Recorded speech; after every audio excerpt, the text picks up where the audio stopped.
Hi guys, it's Jess from Madden Crafts, and today I'd like to share with you 4 of my favorite time-saving tools in Canva. First up, let's make a photo collage using Canva Grids. Let's say that I want to make a Pinterest pin that features 9 different photos. So what I'm going to do is I'm going to go over to the left sidebar and click on the Elements tab. Then I'm going to scroll down until I see where it says Grids, and then I'll click See All. And here you have a lot of pre-made grids that will be able to create collages in your project. Now I want a 3x3 grid, so I'm going to need to scroll down through all the different options until I find the options that contain 9 photos. All right, here is the 3x3 grid of equally sized photos. I'll just click that and it will automatically fill the entire project.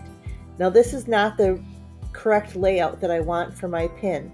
So what I'll need to do is I'll click and drag down on the edges of the grid to resize the collage grid how I would like it.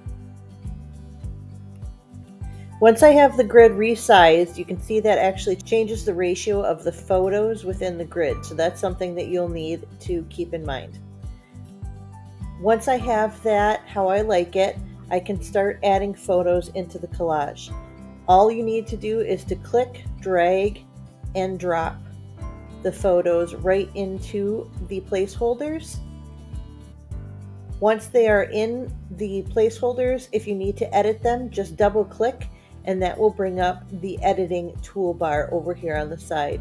You can change the crop, you can adjust the white balance and contrast and various other elements of the photo, and then you can also do some other special effects if you would like to. Click done when you're finished editing the photo, and once you have everything filled in, you can download and save this project as normal. Now I'll show you how to use guidelines in a Canva project. If you have a project that you're creating from scratch or you're customizing a Canva template quite a bit, guidelines can be a real help to make sure that you have everything aligned properly.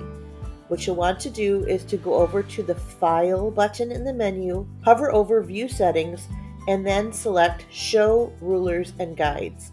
And this will bring up a ruler that is both on the horizontal axis and the vertical axis. That's great if you're measuring things out, but you can also use it to create guidelines. Hover your cursor over the left ruler and then click and drag, and now you can place a guideline anywhere on your project. This is great because you can make sure that everything is aligned properly along that guideline. And if you'd like to add another, just go back to that left ruler, click and drag it across. For a horizontal guideline, go to the ruler at the top of the page, click, and drag down. Now you can see if your elements are lined up the way they should be. And now everything on this side is left aligned, and my text box is aligned with the bottom of this photo. This is great for any project, but it is especially nice for multi-page projects, because the guidelines are visible on every single page in the same place. So you can make sure that elements are aligned from one page to the next.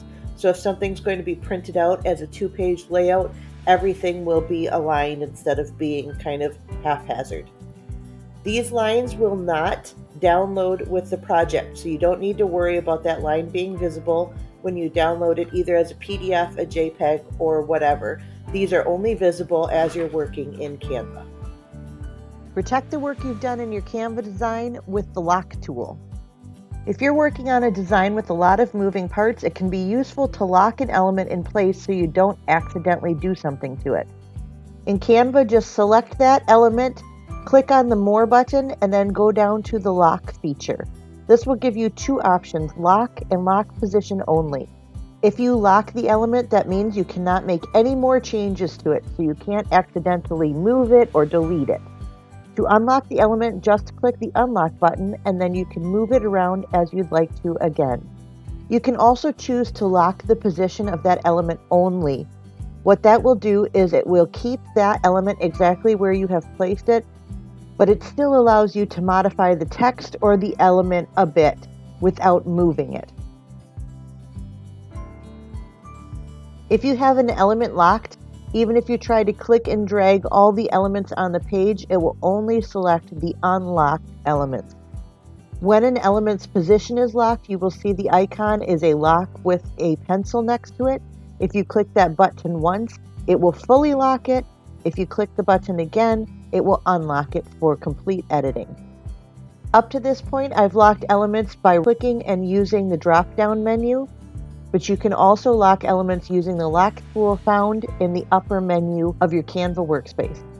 Save time when designing using the paintbrush tool. So I'm working on this Instagram story, but as you can see, it's not really in my brand colors. When I click on this illustration, you can see that I am able to change the colors. So if I go ahead and change those colors to my brand colors, it looks great.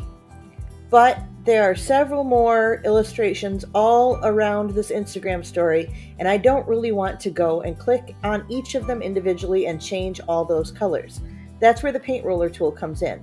If you click on this illustration that I just changed and then click the paint roller tool, it will copy the style of that illustration wherever I drag and drop it. So I click on the paint roller, and you can tell it's activated because the roller turns black, and then I drag and drop across all of the illustrations that I'd like to change. When I let go, they all automatically change to be the same colors that I applied to this illustration. I can do that from page to page. So again, I can click on one of those correctly colored illustrations, click the paint roller tool, and then drag and drop across all those illustrations, and they will all be changed. Now this one I don't really like, so I might have to adjust things a little bit.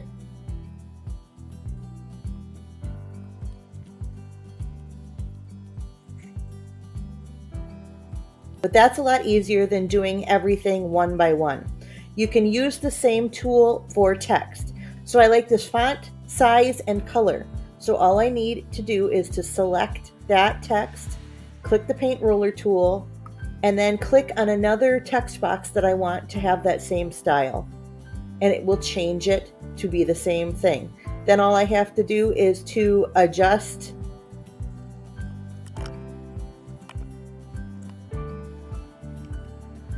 and I've copied the style from one page to the next. The paint roller tool is a great way to save some time when you're working on graphics in Canva. Have you used any of these Canva tools before? Let me know in the comments below. Give this video a like if you learned something new. Subscribe to my channel if you aren't already. Hit the notification bell so you don't miss any of my new videos, and visit me on my blog, maddencrafts.com. Thanks so much for watching. Bye.